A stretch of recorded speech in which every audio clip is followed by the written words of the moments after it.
نحمده ونصلي ونسلم على رسوله الكريم اما بعد فاعوذ بالله من الشيطان الرجيم بسم الله الرحمن الرحيم الصلاة والسلام عليك يا رحمة للعالمين وعلى آلك وصحابك يا خاتم النبيين. یا الہی سر پہ میرے رکھ صدا فیض نبی حضرت فیض اویسی باصفا کے واسطے. ارشاد باری تعالی ہوا کہ پاک ہے وہ ذات جو اپنے مقرب بندے کو رات کے قلیل حصے میں مسجد الحرام سے مسجد الاقصی تک لے گئی. یہ اللہ رب العزت کی جانب سے حضور نبی کریم صلی اللہ تعالی علیہ وسلم کے لیے بہت بڑا انعام و اکرام تھا اور حضور علیہ الصلوۃ والسلام کی امت کے لیے ایک عظیم معجزہ. معجزے سے مراد وہ جو خلاف عقل بات ہو، جو عقل و شعور کو عاجز کر دے. اس عظیم و کریم معجزے کو من و عن یقین کرنے کے لیے ہمیں کسی فلاسفر، منطق یا دلیل کی ضرورت نہیں. قرآن و احادیث میں مکمل تفصیل کے بعد اجماع اور قیاس کی گنجائش ہی نہیں، مگر میرا اور آپ کا نہایت مہربان رب رحمان کا یہ قانون ہے کہ اس ذات باری تعالی نے قرآن پاک میں جو اپنی شان کے لائق دعوے فرمائے اس کی دلیل بھی روز روشن کی طرح واضح فرمائی. جیسے ورلڈ ٹریڈ سینٹر کا زمین بوس ہونا، فرعون کی لاش کا ملنا، اسی طرح شب معراج کے ٹائم اسپیس یعنی مکان و زمان کو واضح کرنے کے لیے آئن اسٹائن کی تخلیق کرنا تاکہ کوئی بھی قرآن و احادیث اور پیارے مصطفیٰ علیہ الصلوۃ والسلام کی شان میں ادنا سی بھی بھول اور بے خیالی کا اظہار نہ کر سکے. چنانچہ البرٹ آئنسٹائن نے حرکت اور اضافی حرکات کے نظریے کے تحت ایک تھیوری وضع کی. اس تھیوری پر بحث کرتے ہوئے اس نے پچھلی صدی کے اوائل یعنی 1906 میں اس نے اپنے نظریے کے تحت ایک بات ثابت کی. اس نے کہا کہ اگر انسان روشنی کا سفر جس کی رفتار 1,86,000 میل فی سیکنڈ یعنی 3 لاکھ کلومیٹر فی سیکنڈ اگر اس رفتار سے 90% ہی حصے کو حاصل کر لے تو پھر وہ انسان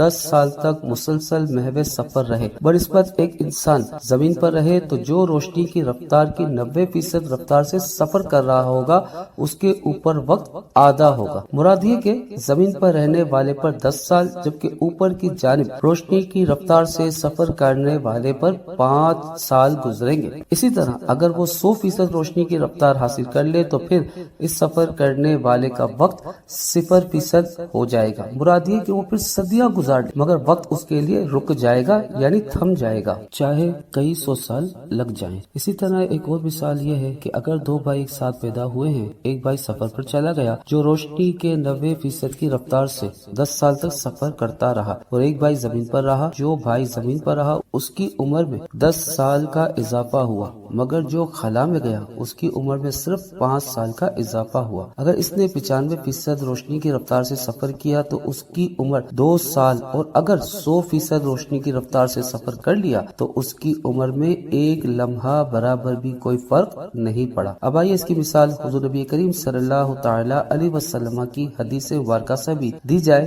تو انسان کا ایمان جو ہے وہ پختہ ہو جاتا ہے. سیاہ ستہ کی تمام کتب میں اس حدیث مبارکہ کا حوالہ موجود ہے جو پیش کیا جا رہا ہے تاکہ عوام الناس کے دل میں جو شبہات ہیں اسے بھی دور کیا جائے. حضور نبی کریم صلی اللہ تعالی علیہ وسلم سے دریافت کیا گیا، یا رسول اللہ صلی اللہ تعالی علیہ وسلم آپ نے سفر معراج کس شے پر کیا یعنی کس سواری پر کیا؟ تو حضور نبی کریم صلی اللہ تعالی علیہ وسلم نے ارشاد فرمایا براق یعنی برق کی جمع براق جس کا مطلب روشنیاں، جس کی شکل حضور نبی کریم صلی اللہ تعالی علیہ وسلم نے بیان فرمائی. یعنی یہ روشنیاں میرے اور آپ کے آقا حضور نبی کریم صلی اللہ تعالی علیہ وسلم کے لیے ایک شکل بن کر پیش ہوئی. جیسے حضرت جبریل علیہ السلام مکمل نور ہیں مگر کبھی لباس بشر میں آقا کریم علیہ الصلوۃ والسلام کی بارگاہ اقدس میں حاضر ہوتے. حضور نبی کریم صلی اللہ تعالی علیہ وسلم نے ارشاد فرمایا میں نے براق یعنی روشنیوں پر سفر کیا. برق سے مراد روشنی اور براق سے مراد 1 سے زائد روشنیاں. ایک روشنی کی رفتار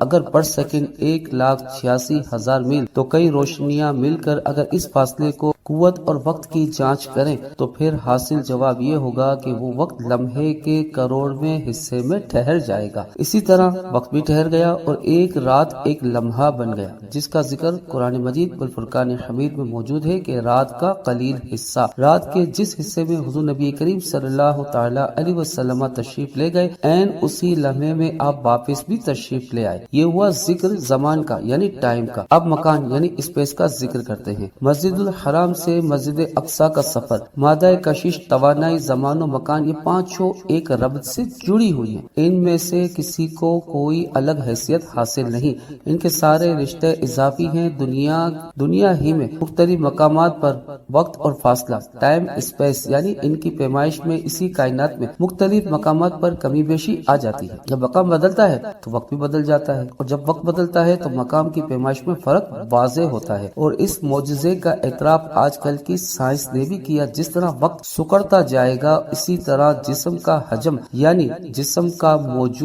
جسم میں موجود اعضاء بھی سکڑتے جائیں گے۔ جب وقت 0% پہ آ جائے گا، جسم بھی 0% پر آ جائے گا۔ جسم کی مادیت فنا ہو جائے گی، پھر صرف روح ہی رہ جائے گی۔ جسمانیت روحانیت میں بدل جائے گی، اور پھر جب واپسی ہوگی تو نہ زمان میں فرق ہوگا، نہ مکان میں فرق ہوگا، نہ عمر میں کوئی کمی ہوگی، نہ بیشی ہوگی۔ اور پھر حضور نبی کریم صلی اللہ تعالی علیہ وسلم کے کاشانہ اقدس کا باب مبارک یعنی دروازہ مبارک اگر اس کا کنڈا ہلتا رہا، بسترا گرم رہا، وضو کا پانی بھی چلتا رہا، تو کسی قسم کی کوئی غلط فہمی پیدا ہو ہی نہیں سکتی۔ اب اگر کوئی یہ کہے کہ معراج خواب میں ہوئی ہے تو جہالت کے سوا کچھ نہیں، کیونکہ ابو جہل نے بھی آقا کریم علیہ الصلوۃ والسلام سے ثبوت مانگے، کیونکہ اسے یقین تھا کہ محمد عربی صلی اللہ تعالی علیہ وسلم خواب نہیں بلکہ حقیقت بیان فرما رہے ہیں۔ اگر وہ بھی خواب سمجھتا تو دلیل کی تو کوئی بات ہی نہ کرتا، اس لیے آج کل کے جاہلوں سے وہ تو بہتر ہی رہا جو اس عظیم معجزے کو خواب کہہ کر لوگوں کو گمراہ کرتے نظر آ رہے ہیں۔ پھر یہ کہا جاتا ہے کہ کفار کے سوالات پر حضور نبی کریم صلی اللہ تعالی علیہ وسلم پریشان ہو گئے، تو اس کا جواب بہت آسان ہے کہ حضور علیہ الصلوۃ والسلام وہاں دروازے، کھڑکیاں اور اشیاء گننے نہیں بلکہ امام الانبیاء بن کر تشریف لے گئے۔ حیران ہونے کی وجہ یہ تھی کہ میں اتنی بڑی بارگاہ سے ہو کر آیا اور لوگ دروازے اور کھڑکیاں کا پوچھ رہے ہیں۔ پوچھتے تو یہ پوچھتے کہ اللہ رب العزت کا عرش کیسا ہے، سدرۃ المنتہا